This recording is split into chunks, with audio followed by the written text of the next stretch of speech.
Now I'm going to line a little flan. So we're going to do some rolling of pastry. That's the next move. Place this dough into the fridge resting. And I'm taking one which has been just resting for a couple of hours into the fridge, as any dough should rest. A little flour, very, very light on flour there, and you need your rolling pin. Now, what do you use as the rolling pin? Now, some people do use plastic. It's not my favorite, so I leave it there. I like wood. I'm using wood. Now, what you have as well on rolling pin, it's marble, but marble can break, so that's not the best. And I like wood. Now, the only thing is that, remember, your rolling pin must be even, beautiful even, as if you do have dents into it or it's been damaged, it's going to show onto your pastry all over. So you roll it and turn it a quarter of a turn each time. Light flour.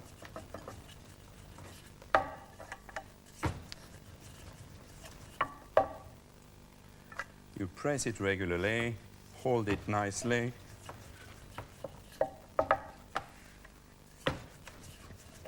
And this is ready for you.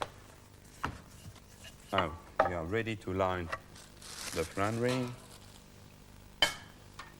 We've got the flan ring here, which has been lightly buttered, ready to line. So what we do, we just roll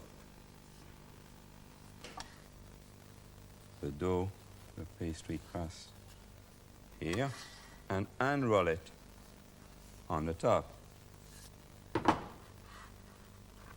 The molding should be done fairly swiftly. You can see that I've got an extra, a lot more than I need of the dough there. So that can be used for a little tartelette or barquette, which I'm going to show you some finished one in a minute. Just nicely and neatly, and at the quarter of a turn. And that's done and dealt with. Now you keep that into the fridge for the next use. Now just move it all around very gently, as it's nice to have a little pastry going from the top. There we are. You need to break it, so you need a fork to do so. Now the reason I'm breaking the tart is that the bottom must remain flat. It's very important. And that way it will. I know that it will be a nice even bottom of the tart of the ring, and the flan will be perfect. So now it needs to rest. I'm going to put it 20 minutes into the fridge.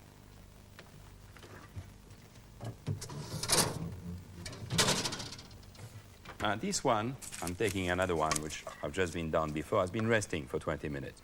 Now the reason as well, and it's easy to understand, is that it's not going to shrink.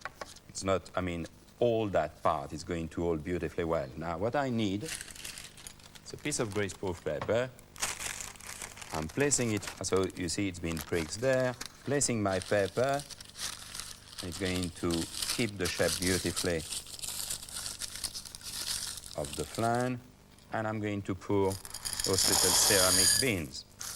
You can use beans as well, just bean or lentils, but the problem is, after a few times you've been using them, they really come with nasty smell, and they burn, and bits and pieces, black dots comes on the pastry, so I don't like it. Much better to use those ceramic beans or little aluminum beans. So now you've got a flan which is ready to cook, and it will take about 20 minutes to put into cooking from the time you put it. Now the oven must be hot, not too hot. Now I'm going to show you some tartelette and barquette. Mainly, really, tartelette and barquette should be done more often, and the reason is that children love them. That's one of the reasons. I've got some in the fridge, which have been mulled. There we are. And I wanted to show you a little trick. That's a good tip. Very few people know about it. We've lined them up, and then we pressed another mold into it. You can see that. Very firmly, and they will keep a beautiful shape. They will not rise. So what you need next, it's a little pastry grill on the top, which is placed there. You need some weight to hold it. And again, it will take around 15 to 20 minutes in a hot oven to cook, and you've got some lovely little cases which can be used at any time.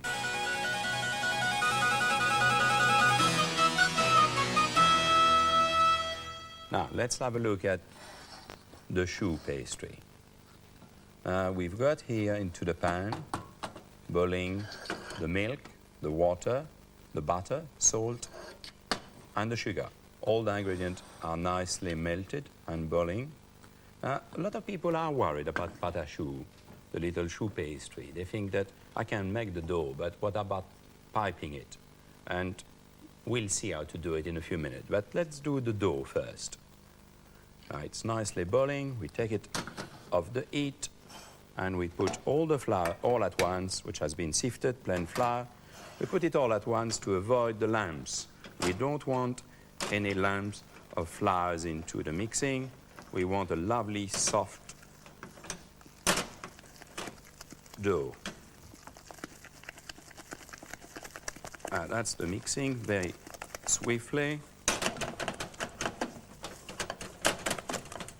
And we've got a very nice consistency, firm, but nicely, no lumps. Back into the heat for a minute. We want to dry it off. We just want the liquid, any part of the liquid which would have been left into the pan to go. And we want a nice blending of the flour with the butter. Here's the dough. Now we've got it finished. The drying stage is done. We pour it into a bowl. And we're going to add the eggs.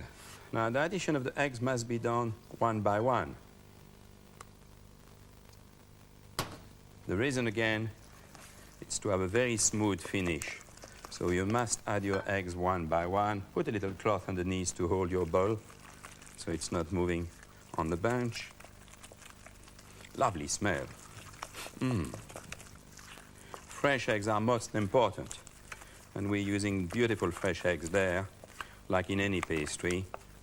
It's only in the souffle that white of eggs which are a few days old are always better for that purpose. Now, I should add now, one after the others, all the eggs, but I've just made and add the dough. So we've got now the pâte à choux, the little choux pastry ready. Let's have a look at the texture. It's a little elastic, beautiful. It bends back just a little. It's holding well, just right. Ready to pipe. So you need a piping bag, need a nozzle. What I'm using, it's a 1/2 centimeters nozzle diameters. And I'm pushing back my bag and pushing the dough down as much as possible away from the top of the piping bag to make sure that all the dough is going to be rolled back and not coming out of the bag. If we wanted some gougère, we will have had some cheeses, we will have had some pepper on the top, just on the top, and a little paprika. That would have been for gougère. Gougère is little choux, which you serve either as a starter or on the wine tasting. In Burgundy, they love it. So that would have been for the gougère. But now we're doing little choux, so let's piping them onto a little baking sheet. It's been lined with greaseproof paper, but it can be just baking sheet which has been buttered. Now you've got to hold your piping bag pretty straight, just right up there. You've got a hand which is guiding, the other one which is pushing.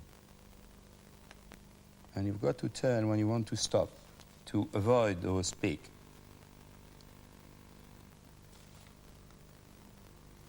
You would like, I mean, you can pipe whatever you like. I mean, small choux or large one.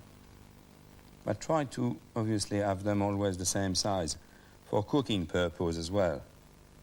As if one is large, you will need obviously a bit longer.